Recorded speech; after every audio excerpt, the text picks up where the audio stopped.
गोटे कप अटा देनेबी 4 table spoon सुजी पान मधुरी को गुंड करके नहीं देनेबी हाफ कप चीनी गुंड क्षीर नहीं आपण क्षीर जगह पानी नहीं पारे टिके टिके देकी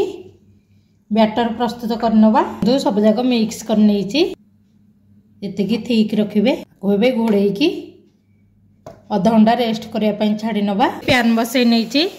चीनी गोटे कप देनेबी गोटे कप पानी देनेबी किसी केसर देनेबी चिपचिपिया सिरा प्रस्तुत करनवा आमर ए चिपचिपिया सिरा प्रस्तुत हो जाइए आधा घंटा हो गलानी आम मालपुआ करनवा तेल गरम हो गलानी आम गोटे स्पून बैटर दे नवा आपण गोटे जगार ही पकईबे आमर केते बढ़िया भाव में फुली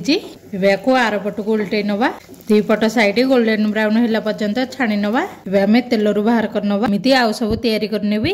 देखो सब जाक मालपुआ